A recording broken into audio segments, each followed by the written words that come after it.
जबलपुर के आधारताल थाने में पहुंचकर करनी सेना के जिला अध्यक्ष दीपक सिंह चौहान और कार्यकर्ताओं के द्वारा जोरदार धरना प्रदर्शन किया है।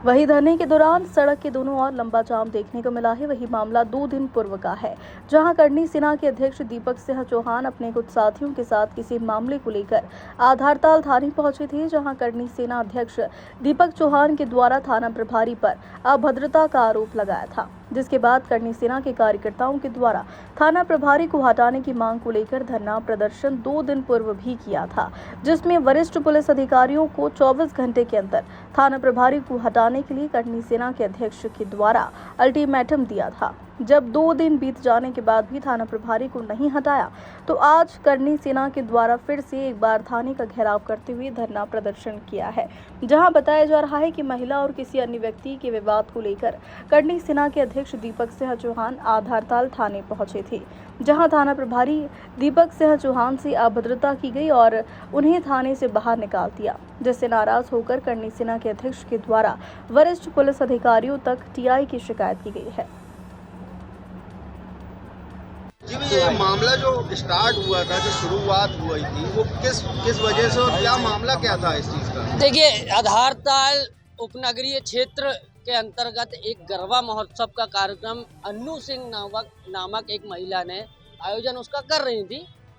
विश्व हिंदू परिषद बजरंग दल वालों को इस बात की जानकारी लगी कि उसमें डीजे ऑपरेट करने वाला व्यक्ति अन्य समुदाय का है, और चूंकि आज पूरे मध्य प्रदेश और पूरे भारत में एक घटनाएं चल रही हैं कि सतर्कता से विश्व हिंदू परिषद, आरएसएस हो चाहे और भी संगठन हो, वो ये बोल रहे हैं कि किसी अन्य समुदाय के व्यक्ति को वहां पर आना ही अलाउड नहीं है। उसके बावजूद आप उनको साथ में रख रहे थे। इसको लेकर विश्व हिंदू परिषद ने आधारताल थाने में ज्ञापन भी अपना सौंपा था, और ज्ञापन सौंपने के बाद में वो जो महिला है, उस महिला ने विश्व हिंदू परिषद के एक पदाधिकारी से, जो कि उनके ही घर के पास में रहते थे, उनसे अभद्रता की थी, और अभद्रता करने के बाद उस पदाधिकारी ने वो पूरा मैसेज सर्कुलेट कर दिया था ग्रुपों में कि ये ऐसी ऐसी घटना और ये महिला मुझसे लड़ रही है, मुझे गाली बक रही है। तो उसको लेकर के राहुल सिंह, चूंकि राहुल सिंह विश्व हिंदू परिषद से भी जुड़ा हुआ है, करनी सेना का भी पदाधिकारी है और महाकौशल कॉलेज का एबीवीपी का अध्यक्ष भी है, उसने इस नाते उनको फोन लगाया कि दीदी आप ऐसी बात क्यों कर रहे हो, आप पूरे संगठन को, समाज को गाली क्यों बक रहे हो। उन्होंने बोला तू होता कौन है बात करने वाला इस तरीके से, और ये बात करने के बाद में उनके पति ने मोबाइल छुड़ाया और उन्हें गाली दी विश्व हिंदू परिषद के व्यक्ति को। तो ये मामले को लेकर के राहुल सिंह को गाली दी उनके पति ने। तो इस मामले को लेकर उन्होंने क्या हुआ, टीआई साहब के पास आए और टीआई साहब ने हमें बुलाया, जबकि टीआई साहब के रूम में वो महिला लगभग 1 घंटे से अपने पति के साथ अंदर बैठी हुई थी। 1 घंटे बाद जब टीआई साहब ने राहुल सिंह को वहां पर बुलाया, तब मैं राहुल सिंह के साथ गया और मैंने अपना उन्हें परिचय दिया, और उन्होंने मुझसे अभद्र भाषा में प्रयोग करते हुए मुझे बोला कि आप बाहर निकलिए। ये उनका लहजा भी नहीं होता, ये उनका तरीका भी नहीं होता। जब आप किसी व्यक्ति की बात 1 घंटे से अपने केबिन में बैठ करके सुन रहे हैं, तो दूसरे पक्ष को भी आपको सुनना चाहिए। और प्रशासन, आज जब हम इस मांग पर बैठे हुए हैं कि इस तरीके की अभद्र टिप्पणी करने वाले टीआई साहब को यहाँ से हटाया जाए, तो आज टीआई साहब उस महिला को सामने रख करके अपने आप का बचाव कर रहे हैं। दीपक सिंह चौहान, जिला अध्यक्ष करनी सेना परिवार जबलपुर।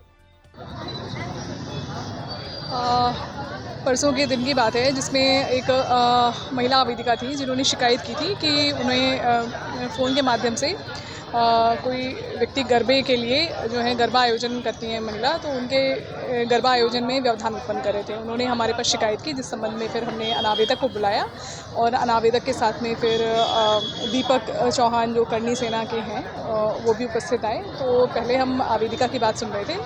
आवेदिका की बात सुनने के पश्चात हमने कहा कि हम अनावेदक की बात फिर हम सुन लेंगे, पहले हम आवेदिका की बात सुन लें। इसके पश्चात से फिर उनको लगा कि हम उनकी बात प्रथम हम क्यों नहीं सुन रहे हैं, जबकि महिला अगर हमारे पास शिकायत करने आ रही है तो सबसे पहले हम आवेदिका की बात सुनने के पश्चात ही हम आवेदक की बात सुनते, हम जो भी निर्णय लेना चाहते हैं हम निर्णय लेते, और जो भी साक्ष्य आते हैं उसके अनुसार हम वैधानिक कार्यवाही करते हैं। तो इसी बात पर से फिर दीपक चौहान जो हैं उनको लगा कि हमारे टीआई आधारताल के द्वारा अभद्रता की गई है, जबकि इस तरीके से कोई बात नहीं हुई है, अभद्रता जैसी कोई स्थिति नहीं थी। चूँकि आवेदिका थी, आवेदिका को सर्वप्रथम सुनना पहले हमारा कर्तव्य था। इस बात पर से एक ये धरना प्रदर्शन उनके द्वारा किया जाना है। अभी इनकी मांग क्या है? अभी इनका कहना है कि टीआई आधारताल को थाने से अलग किया जाए, इस प्रकार ये बात कही है। मैं वही बोल रहे थे कि माफ़ी वगैरह भी मांगने की आई। अभी वेदिका के द्वारा जो शिकायत की गई थी उस संबंध में केवल हम जांच के लिए हमने बुलाया था। हमने किसी से अभद्रता नहीं की है और इस प्रकार के अभद्रता वाली प्रश्न तो कभी आए ही नहीं है, तो सवाल ही नहीं होता इसमें। मैम ज्ञापन वगैरह कुछ दे रहे हैं? अभी रिटर्न में कुछ देना चाह रहे हैं अभी, तो अभी ज्ञापन कुछ लिख कर देना चाह रहे हैं, फिर जैसे अगर कुछ रिटर्न में हमको मिलता है तो उसको वरिष्ठ कार्यालय को अवगत कराया जाएगा। करनी सेना के अध्यक्ष हैं जो जबलपुर के दीपक चौहान, इनका कहना है कि थाना प्रभारी आधार ताल के द्वारा उनके साथ अच्छा व्यवहार नहीं किया गया। इस बात को लेकर परसों उन्होंने धरना प्रदर्शन किया था। मैं मौके पर आया था और उनको आश्वस्त किया था कि इसके साहब जब आएंगे तो इस पर कार्रवाई करेंगे। अभी हमारे बीच ये सहमति बनी है कि 5 लोग करनी सेना के पुलिस अधीक्षक सर से ऑफिस में मिलने जा रहे हैं, वहाँ ये अपनी बात रखेंगे और जो भी आपस में इनका इशू है वो मुझे लगता है कि आज सुलझा लिया जाएगा। कि कोई गरबा प्रतियोगिता में किसी कोई महिला शिकायत की थी कि कुछ लोग ये बोल रहे हैं कि हम आधार कार्ड चेक करेंगे, देख के आने देंगे, छोटे कपड़े नहीं पहनने देंगे। ये कुछ इशू था, उस पर शायद चेंबर में बात चल रही थी, उस मामले को लेकर ये सारी घटना